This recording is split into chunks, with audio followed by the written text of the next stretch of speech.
ये है Gayatri media group और आप देख रहे हैं ताज न्यूज, आईना सच का। नमस्कार, ताज न्यूज के इस बुलेटिन में स्वागत है आपका। मैं हूं मीनू सिंह और आइए खबरों की शुरुआत करते हैं सुर्खियों के साथ। जगदीशपुरा की मुड़ा गली में महिला को लगा करंट, मौके पर ही मौत, परिजनों ने लगाया हत्या का आरोप।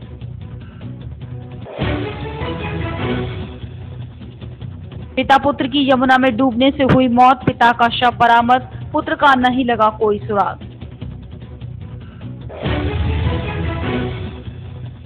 गणेश उत्सव के चलते शहर में भंडारे और भजन संध्या का आयोजन, हर दिन श्रद्धालु जमकर उठा रहे हैं धर्म लाभ।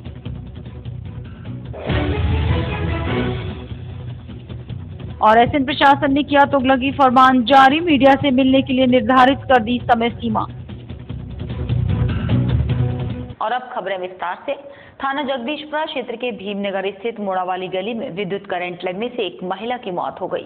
सूचना पर पहुंची पुलिस ने शव को कब्जे में लेकर पोस्टमार्टम गृह भिजवा दिया। थाना जगदीशपुरा के भीमनगर स्थित मोड़ावाली गली में विद्युत करंट लगने से एक महिला की मौत हो गई। दरअसल मोड़ावाली गली निवासी बबलू की 4 साल पहले प्रियंका से शादी हुई थी। वैवाहिक जीवन अच्छा चल रहा था। परिजनों का कहना है कि बुधवार शाम प्रियंका घर पर अकेली थी। घर के पुरुष काम पर गए हुए थे। तभी प्रियंका पंखे का विद्युत तार बोर्ड में लगा रही थी, जिसमें उसकी उंगली नंगे विद्युत तार से छू गई। शाम को घर पर परिजन आए तो देखा प्रियंका जमीन पर गिरी पड़ी है। आनंद फानंद में इलाज के लिए अस्पताल ले जाया गया, जहां डॉक्टर्स ने प्रियंका को मृत घोषित कर दिया। महिला की मौत हुई है, संज्ञान में आया है, पीएम वगैरह कराया जा रहा है। वहीं मृतका के परिजनों का आरोप है कि प्रियंका की ससुराल पक्ष ने उसकी हत्या की है। वो प्रियंका को हमेशा परेशान करते थे। परिजनों ने घटना की जानकारी पुलिस को दी। सूचना मिलते ही पुलिस मौके पर पहुंच गई। तार लगा रही, क्या कर रही, वो आगे भीतर ही जो कहा है कोई इतना। पुलिस ने शव को कब्जे में लेकर पोस्टमार्टम गृह भेज दिया और पीड़ितों की तहरीर पर मुकदमा दर्ज कर कानूनी कार्रवाई में जुट गई। कमलानगर मुगल रोड स्थित मंदिर पर क्षेत्रीय लोगों ने उत्सव के उपलक्ष्य में विशाल भंडारे का आयोजन किया।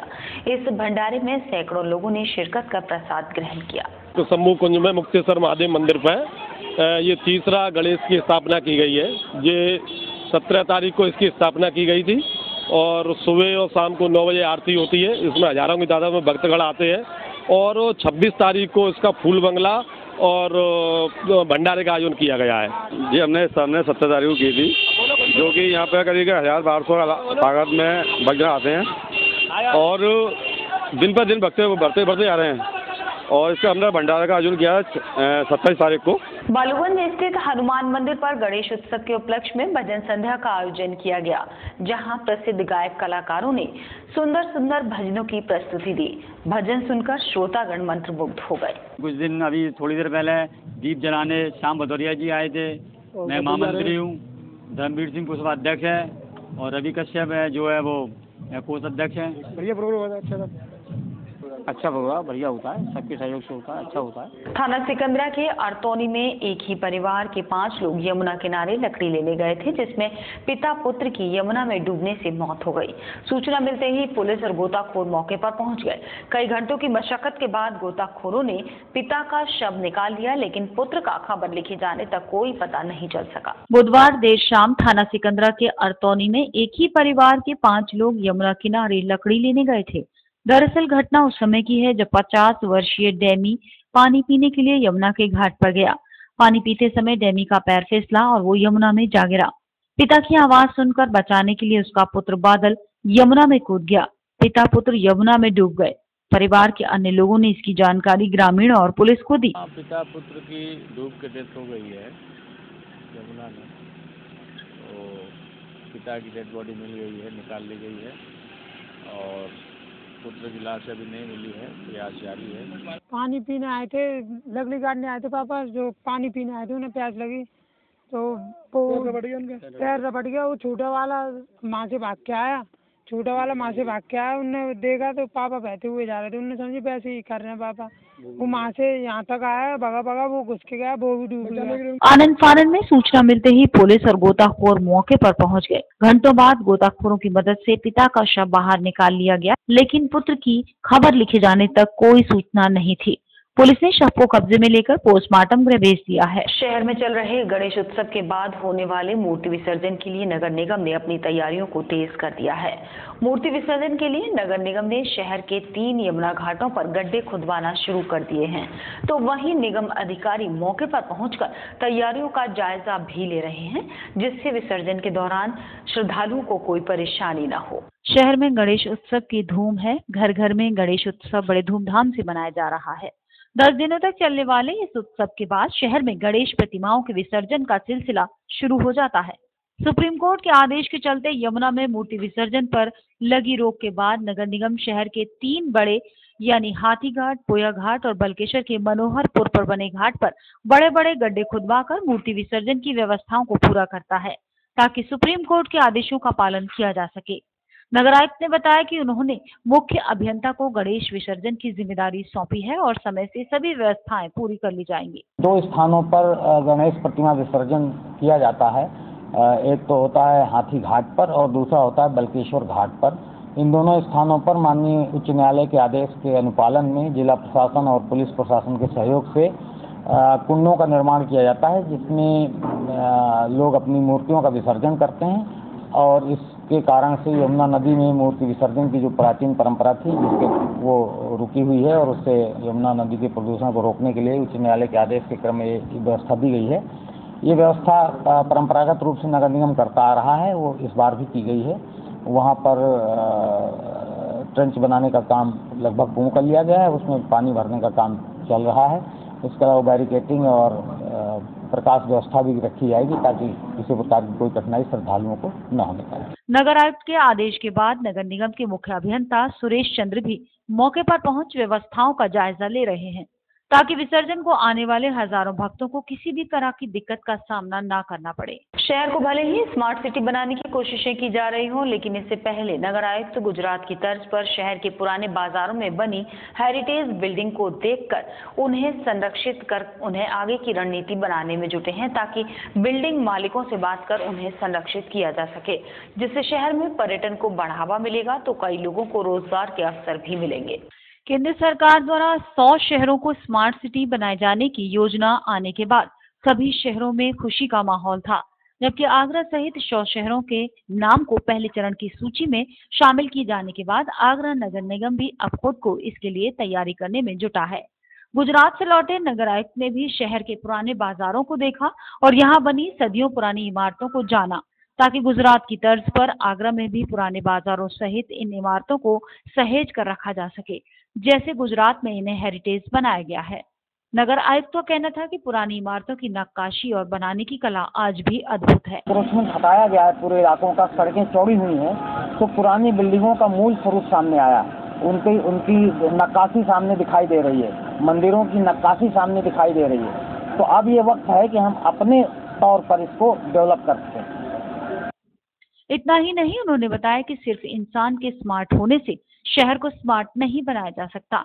इसके लिए सीवर निस्तारण, नाले नालियों में पानी की निकासी से लेकर पेयजल और बिजली व्यवस्था भी बेहद महत्वपूर्ण है।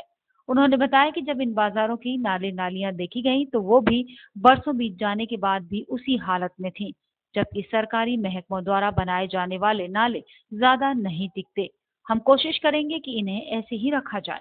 किनारी बाजार के इलाके में अभी आप गए थे हमारे साथ, आपने देखा होगा पत्थर की नालियां बनी हुई है, ड्रेनेज सिस्टम जौहरी बाजार में।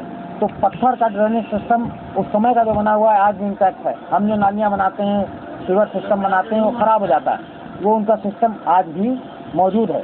तो उसको और सुव्यवस्थित करने की जरूरत है। बिल्डिंगों को उनके स्वामित्व के साथ, जिसकी बिल्डिंगें हैं उसका मालिक वही रहेगा, लेकिन वो उसके फसाद को, उसके बाहरी दृश्य को और अंदर की इमारत को गिर न जाए। महत्वपूर्ण इमारत है, इसलिए उसको कन्विंस यदि किया जाएगा तो अपने पैसे से वो स्वयं उसको एक सुंदर स्वरूप दे सकता है। और जब एक बार वो खूबसूरत हो जाएगा, लोग उसको देखने आने लगेंगे, तो जब भी कोई टूरिस्ट आता है तो कुछ देकर जाता है, आपसे कुछ लेकर नहीं जाता। वो आएगा, आप मुस्कुराहट के साथ उसका स्वागत करिए, तो आपसे आपके घर का बना हुआ सामान, आपकी दुकानों में रखा हुआ सामान, यहाँ की दस्तकारी, यहाँ की पत्तीकारी और यहाँ के इलाके का बिजनेस व्यापार, उसमें बढ़ोतरी करके नगर आयुक्त का कहना था कि वो जल्द ही इन इमारतों के मालिकों से इन्हें संरक्षित करने की बात कहेंगे। साथ ही जो भी मदद उन्हें चाहिए वो निगम देगा। हालांकि उन्होंने साफ कर दिया है कि इमारतें निजी हैं, इसलिए निगम उनकी किसी भी तरह की आर्थिक मदद नहीं कर पाएगा। लेकिन जो भी सरकारी महकमों की मदद चाहिए उन्हें भी दिलाने के लिए वो तैयार हैं। अगर सब कुछ ठीक रहा तो आगरा भी हेरिटेज इमारतों को संरक्षित करने में पीछे नहीं रहेगा।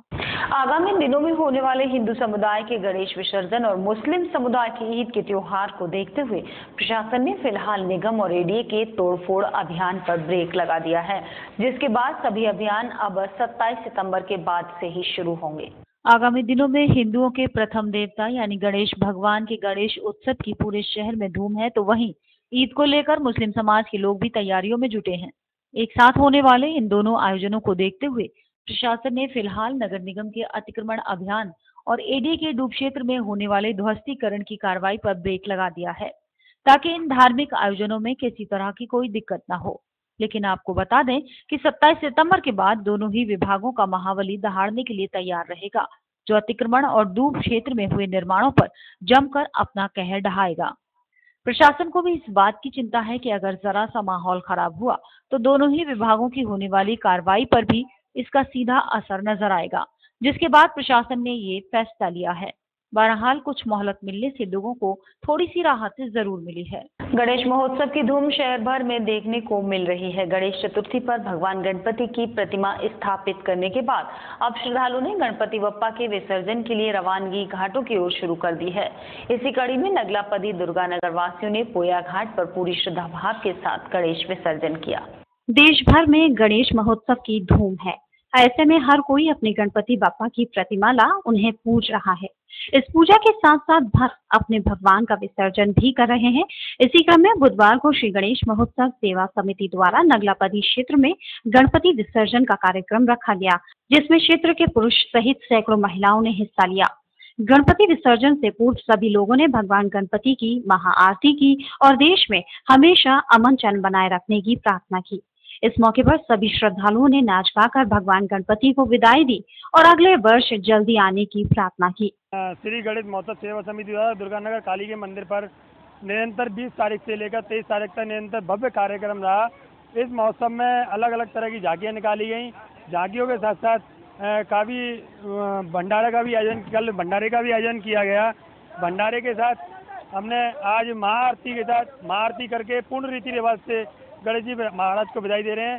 इसके साथ हमने एक हवन का भी आयोजन किया, जिसमें उत्तराखंड और नेपाल में प्राकृतिक आपदा में मारे गए लोगों की आत्मा की शांति हेतु उनके लिए ये हवन किया गया।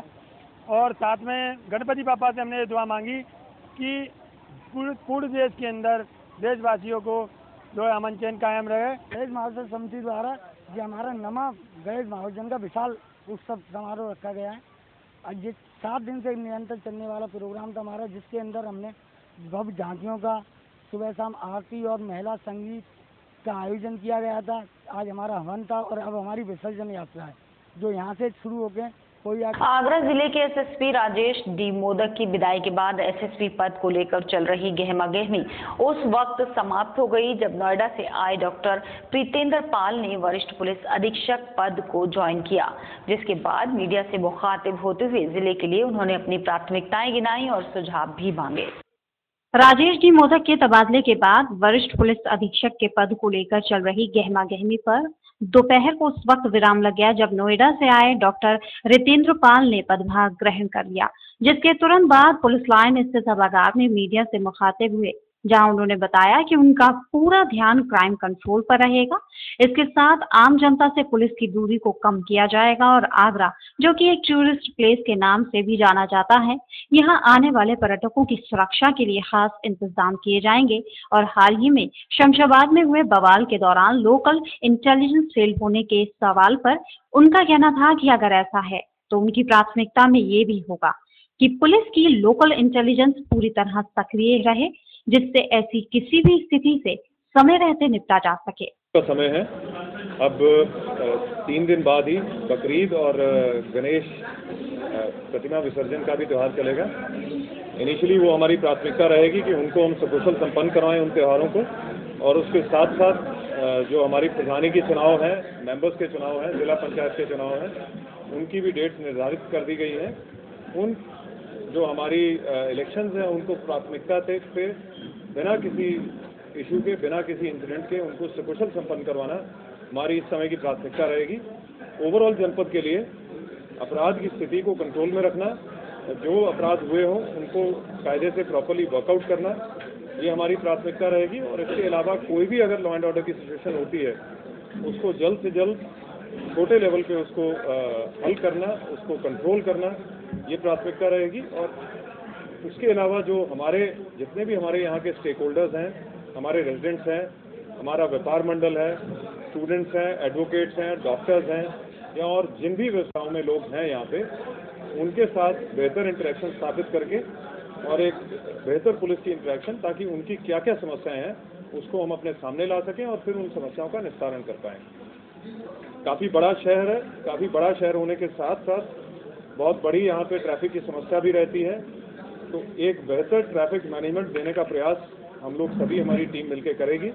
इन सभी चीज़ों को, इन सभी प्राथमिकताओं के अलावा एक जो और प्रोमिनेंट हमारी प्राथमिकता रहेगी सारी टीम की, वो रहेगी यहाँ जितने भी हमारे विश्वविख्यात मॉन्यूमेंट्स हैं, वर्ल्ड हेरिटेज साइट्स हैं, उनकी प्रॉपर सुरक्षा व्यवस्था, और उनमें ताकि किसी तरह के टूरिस्ट जो वहाँ पे आते हैं उनको कोई अव्यवस्था का सामना ना करना पड़े, कोई असुविधा ना हो, कोई असुरक्षा की भावना उनमें ना हो, वो हम इंश्योर करेंगे। सारी टीम इसको मिलकर इंश्योर करेगी। कई सारे इलाके ऐसे हैं जहाँ आबादी वाले लोग रहते हैं, क्रिमिनल वायलेंस की सारी घटनाएं सामने आई है, तो उस पर अंकुश लगाने के लिए किस तरह का प्रयास किया जाए? क्योंकि सुपर इंटेलिजेंस जो है वो अब तक फेलियर साबित हुई आगरा में घटना हो जाती है, उसके बाद में देखिए, किसी भी जगह में अगर कोई सेंसिटिविटी है, किसी तरह की क्रिमिनल सेंसिटिविटी, तो हमें 2002 बैच के 23 तर्रार आईपीएस अधिकारी डॉक्टर रितेंद्र पाल को आगरा का अनुभव पहले से ही है। वो अंडर ट्रेनिंग आईपीएस के दौरान सबसे पहले आगरा में रह चुके हैं, जिसके बाद वो ललितपुर, चित्रकूट, नोएडा सहित कई शहरों में बतौर कप्तान रह चुके हैं, जिसके अनुभव का लाभ उन्हें निश्चित ही मिलेगा। और इसी के साथ रुक रहे हैं एक छोटा सा ब्रेक लेने के लिए।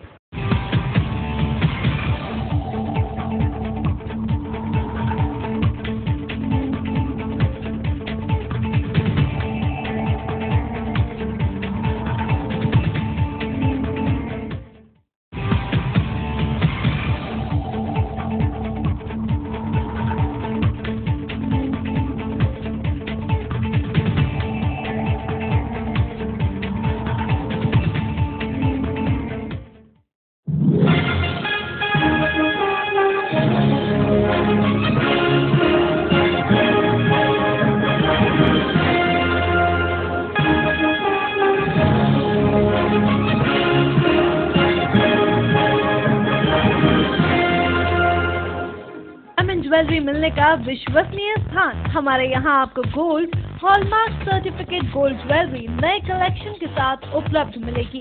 संपर्क करें Shri Balaji jewellers, fortune tower near Kargil petrol pump, Agra. Phone number 9719333563 और 9759333992। श्री बालाजी ज्वेलरी, दुल्हन की jewellery, AD jewellery, artificial bangles, chain व सभी प्रकार के सेट यहाँ पर उपलब्ध है। तो तुरंत संपर्क करें 21 सुपर बाजार, कारगिल पेट्रोल पंप के पीछे, आगरा। फोन नंबर 9358464218 और 8865911110।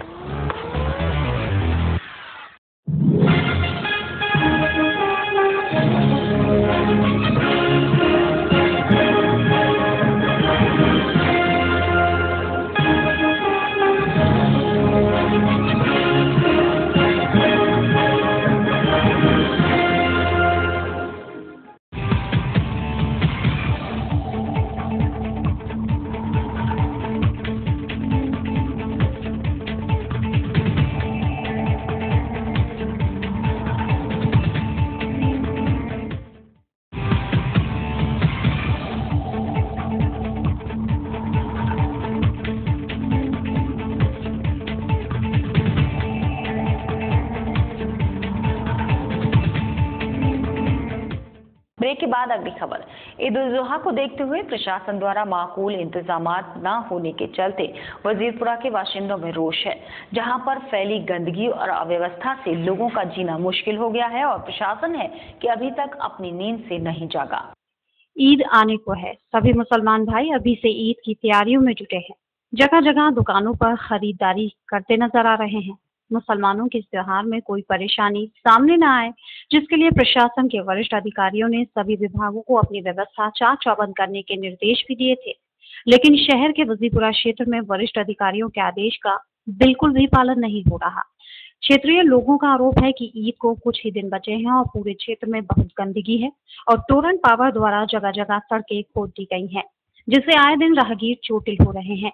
साथ ही क्षेत्रीय लोगों ने नगर निगम के खिलाफ नाराजगी जताते हुए कहा कि नगर निगम द्वारा नालों की भी सफाई नहीं की गई है और पूरे क्षेत्र में गंदगी के लगे इस अंबार के बीच उन्हें अपना ईद का त्योहार मनाना पड़ेगा। द्वारा कुछ भी काम नहीं हो रहे हैं। हमने नगर निगम से शिकायत भी करी थी उसके अंदर कि यहाँ सफाइयों का ध्यान रखा जाए। बकरीद परसों ईद जो है करीब में है, लेकिन कोई सफाई नहीं है, पानी आ नहीं रहा है। अगर शिकायत भी करने जाता है जमादार से करना है तो वो टाल मटोली करता है। मतलब कोई सफाई का ध्यान नहीं है और त्यौहार सर के ऊपर रखा हुआ है, कोई सुनवाई नहीं है। लाइट वगैरह तो अभी आपने देखा ही हुआ, टोरंटो में खुदाई करी हुई है, कहीं गड्ढे खुदे हुए हैं, कहीं कुछ खुदा हुआ है, केबल डल रही है।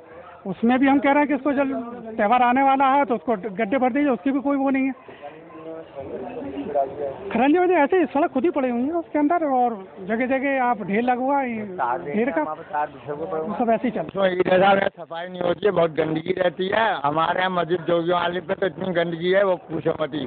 सीवर चौक हो गए हैं, सीवर भरे हुए हैं और आने जाने वालों को परेशानी है। अब कल बकरे कटेंगे तो खून कैसे बहेगा, सब जगह इकट्ठा हो जाएगा। प्रशासन से कई बार कह चुके हैं, जमादार नहीं सुनते हैं, आगे कहते हैं हाँ करा देंगे, कल करा देंगे, बस ये कह के टाल जाते हैं। और मोदी साहब कहते हैं हम स्वच्छ भारत बनाएंगे, कहाँ है सफाई रखेंगे, कुछ भी नहीं है। अब कुछ भी तैयारी नहीं है, गंदगी का ढेर लगे पड़े हुए हैं। यहाँ तक कि नमाजियों को इतनी तकलीफ होती है मस्जिद से निकलने में, जिससे आपको हम बता नहीं सकते। जो भी है वो कूड़ा वहीं डाल कर जाता है और उससे कहते हैं ठेकेदार से, वो सुनता नहीं है जरा सी भी हमारी। सब अधिकारियों के सब आते हैं, सर्वे करके जाते हैं, मगर कोई इसके बाद पलट के नहीं देते। मीडिया को तीसरी आंख कहें या लोकतंत्र का चौथा स्तंभ, पर एसएन प्रशासन के लिए मीडिया की कोई अहमियत नहीं है। मेडिकल कॉलेज की करतूतें मीडिया में उजागर होने के बाद अब कॉलेज प्राचार्य ने सुधार के बजाय तुगलकी फरमान ही सुना दिया। अब निर्धारित समय में ही मीडिया एसएन प्रशासन से रूबरू होगी और वो भी उनकी मर्जी पर चलेगा। एसएन मेडिकल कॉलेज में मरीजों और तीमारदारों की भला कौन सुनेगा? यहाँ मीडिया तक की सुनने वाला कोई नहीं है। कॉलेज में मरीजों के साथ होने वाली समस्याओं के उजागर होने से प्रशासन में हड़कंप मच गया है। मेडिकल कॉलेज प्राचार्य ने खींच उतारते हुए मीडिया के लिए तुगलकी फरमान जारी कर दिया। अब मीडिया के पत्रकार बंधु कॉलेज प्राचार्य से सिर्फ निर्धारित समय में ही मिल सकेंगे। कॉलेज प्राचार्य ने बाकायदा फरमान जारी कर कार्यालय के बाहर चस्पा करा दिया है। पत्रकारों से मिलने के लिए प्रिंसिपल ने सिर्फ 30 मिनट का समय निर्धारित किया है। हैरत की बात तो यह है कि निर्धारित समय में भी प्राचार्य से मिलना उनकी मर्जी पर निर्भर करेगा। मेडिकल कॉलेज की अव्यवस्थाएं किसी से छुपी नहीं है। बीते महीनों लापरवाही से 3 बच्चों की मौत की खबर प्रसारित होने के बाद मुख्यमंत्री ने कार्रवाई की थी। अब कॉलेज की हकीकत उजागर करने वाली समाज की तीसरी आंख पर कॉलेज प्रशासन गुस्सा उतार रहा है।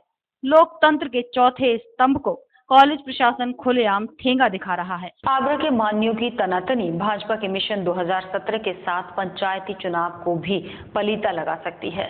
कभी मंत्री महोदय अपनी आवाज पर पंचायत चुनाव के आवेदन लेते हैं तो कभी दूसरे मान्य भी ऐसा ही करते हैं।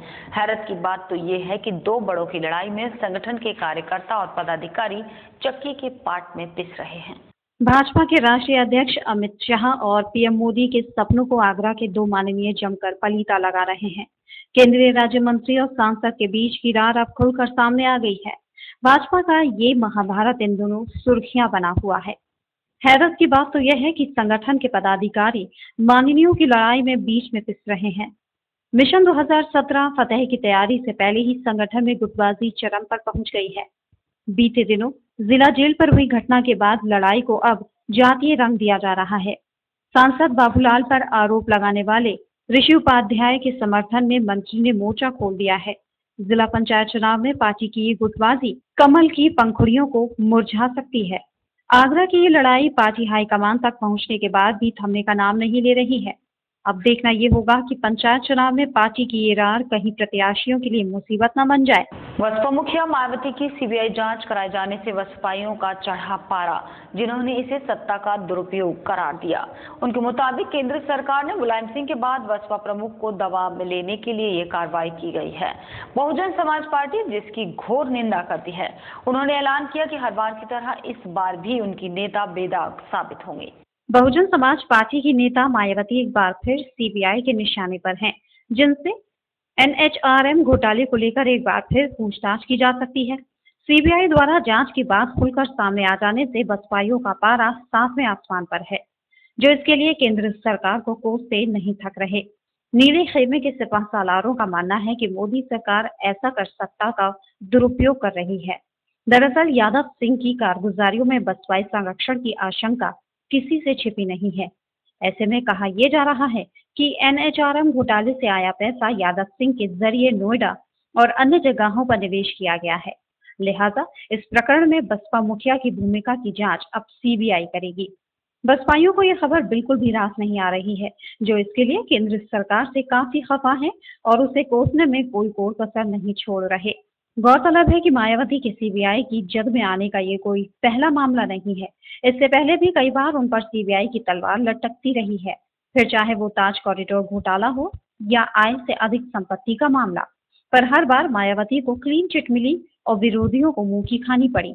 लेकिन इस बार भी ऐसा ही होगा। इस बात को लेकर खुद मायावती भी सशंकित लग रही हैं, जो एनएचआरएम घोटाले में हुए अरबों रुपए के गबन की बात से चाहकर भी इनकार नहीं कर पाएंगी। और इसी के साथ फिलहाल बुलेटिन में सिर्फ इतना ही। अगले बुलेटिन में कुछ और नई खबरों के साथ आपसे फिर होगी मुलाकात। जुड़े रहिए ताज न्यूज के साथ। नमस्कार।